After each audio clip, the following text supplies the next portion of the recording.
హల్లెలూయా. దేవునికి స్తోత్రం. ఈరోజు దేవుని వాక్యం ధ్యానించుకుందాం. నిర్గమకాండము 22వ అధ్యాయము. ఒకడు ఎద్దునైనను గొర్రెనైనను దొంగిలించి దాన్ని అమ్మినను చంపినను, ఆ ఎద్దుకు ప్రతిగా 5 ఎద్దులను, ఆ గొర్రెకు ప్రతిగా 4 గొర్రెలను ఇవ్వలెను. దొంగ కన్నము వేయుచుండగా వాడు దొరికి చచ్చునట్లు కొట్టబడిన ఎడల అందువలన రక్తాపరాధము ఉండదు. సూర్యుడు ఉదయించిన తర్వాత వాని కొట్టిన ఎడల వానికి రక్తాపరాధం ఉండును. వాడు సరిగా సొమ్ము మరలా చెల్లింపవలెను. వానికేమీ లేకపోయిన ఎడల వాడు దొంగతనము చేసినందున అమ్మబడవలెను. వాడు దొంగిలినది ఎద్దైనా గాడిదైనా గొర్రె అయినా సరే, అది ప్రాణముతో వాని యొద్ద దొరికిన ఎడల 2 చెల్లింపవలెను. ఒకడు చేనునైనను ద్రాక్ష తోటనైనను మేపుటకు తన పశువులను విడిపింపగా, ఆ పశువు వేరొకని చేను మేసిన ఎడల అతడు తన చేలలోని మంచిదియు ద్రాక్ష తోటలోని మంచిదియు దానికి ప్రతిగా ఇవ్వలేను. దేవుడు ప్రతిఫలంగా ఇవన్నీ అప్పట్లో మరి ఇశ్రాయేల్ ప్రజలకు బోధించినటువంటి మంచి బోధ. ఆమేన్. అగ్ని రగిలి ముండ్ల కంపలు అంటుకొనట వలన పంట కుప్ప అయినను పంట పైరైనను చేనైనను కాలిపోయిన ఎడల అగ్ని అంటించిన వాడు ఆ నష్టమును అచ్చుకొనవలెను. ఒకడు సొమ్మైనను సామనైనను జాగ్రత్త పెట్టుటకు తన పొరుగువానికి అప్పగించినప్పుడు అది ఆ మనుష్యుని ఇంట నుండి దొంగిలింపబడి, ఆ దొంగ దొరికిన ఎడల వాడు దానికి 2 అచ్చుకొనవలెను, ఇయ్యవలెను అని. ఆ దొంగ దొరకని ఎడల ఆ ఇంటి యజమానుడు తన పొరుగువాని పదార్థములను తీసుకొనినో లేదో పరిష్కారమగుటకై దేవుని యొద్దకు రావలెను. ప్రతి విధమైన ద్రోహమును గూర్చి అనగా ఎద్దును గూర్చి, గాడిదను గూర్చి, గొర్రెను గూర్చి, బట్టను గూర్చి పోయిన దాని ఒకడు చూచి ఇది నాదని చెప్పిన దాని గూర్చి ఆ ఇద్దరు వాద్యము దేవుడు యొద్దకు తేబడవలెను.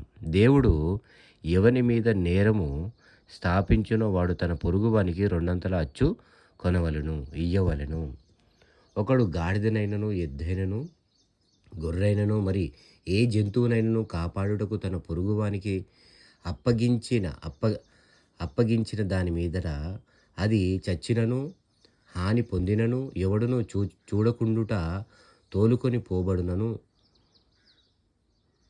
వాడు తన పొరుగువాని సొమ్మును తీసుకున లేదనుటకు యెహోవా ప్రమాణము వారిద్దరి మధ్య ఉండవలెను. సొత్తుదారుడు ఆ ప్రమాణమును అంగీకరింపవలెను. ఆ నష్టము అచ్చుకొననక్కరలేదు. అది నిజముగా వాని యొద్ద నుండి దొంగిలింపబడిన ఎడల సొత్తుదారునికి ఆ నష్టము అచ్చుకొనవలెను, ఇవ్వవలెను. అది నిజముగా చీల్చబడిన ఎడల వాడులు సాక్ష్యము కొరకు దాని తేవలెను. చీల్చబడిన దాని నష్టమును అచ్చుకొన అక్కరలేదు. ఆమేన్. ఒకడు తన పొరుగువాని యొద్ద దేనినైనను బదులు తీసుకొనకపోగా దాని యజమానుడు దాని యొద్ద లేనప్పుడు అది హాని పొందినను చచ్చినను దాని నష్టము అచ్చుకొనవలెను. దాని యజమానుడు దానితో నుండిన ఎడల దాని నష్టము అచ్చుకొననక్కరలేదు. అది అద్దెదైన ఎడల అది దాని అద్దెకు వచ్చెను. ఒకడు ప్రదానము చేయబడని ఒక కన్యకను మరులు కొల్పి ఆమెతో ఒకడు ప్రదానము చేయబడని ఒక కన్యకను మరల్పుకొని ఆమెతో శయనించిన ఎడల ఆమె నిమిత్తము ఒలి ఇచ్చి ఆమెను పెళ్లి చేసుకొనవలెను.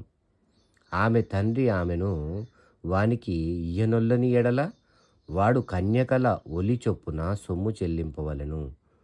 శకునము చెప్పు దానిని బ్రతుకనీయకూడదు.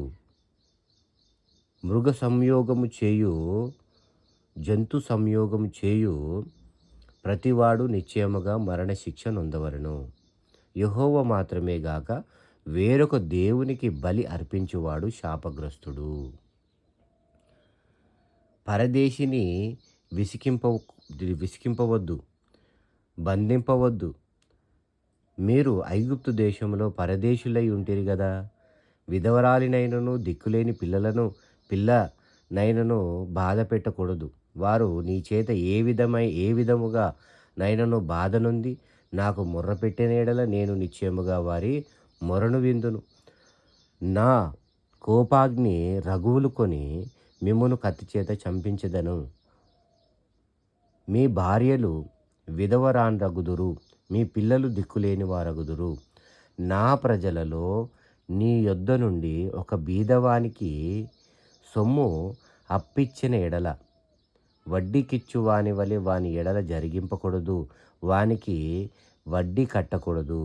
నీవు ఎప్పుడైనను నీ పొరుగువాని వస్త్రమును కుదువ తీసుకొనిన ఎడల సూర్యుడు అస్తమించు వేళకు అది వానికి మరలా అప్పగించుము. వాడు కప్పుకొనుటకు అదే గదా, వాడు కప్పుకొనినది అదే, అది వాని దేహమునకు వస్త్రము. వాడు మరి ఏమి కప్పుకొని పండుకొనును? నేను దయగలవాడను, వాడు నాకు మొరపెట్టిన ఎడల నేను విందును. నీవు దేవుని నిందింపకూడదు, నీ ప్రజలలోని అది కారిని శపింపకూడదు. నీ మొదట సస్యద్రవ్యములను అర్పింప తడువు చేయకూడదు. నీ కుమారులలో జ్యేష్ఠుని నాకు అర్పింపవలెను. హల్లెలూయా. కుమారులలో జ్యేష్ఠుని అర్పింపవలెను. అట్లే నీ ఎద్దులను నీ గొర్రెలను అర్పింపవలెను. 7 దినములు అది దాని తల్లి యొద్ద ఉండవలెను. 8వ దినమున దానిని నాకియ్యవలెను.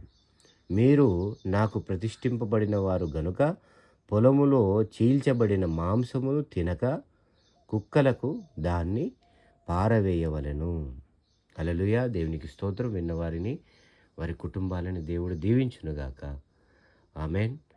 ఈ యొక్క అధ్యాయాలన్నీ పెట్టుటకు దేవుడు నాకు ఈ కృపనిచ్చినందుకు దేవాది దేవునికి వందనాలు. ఆమెన్.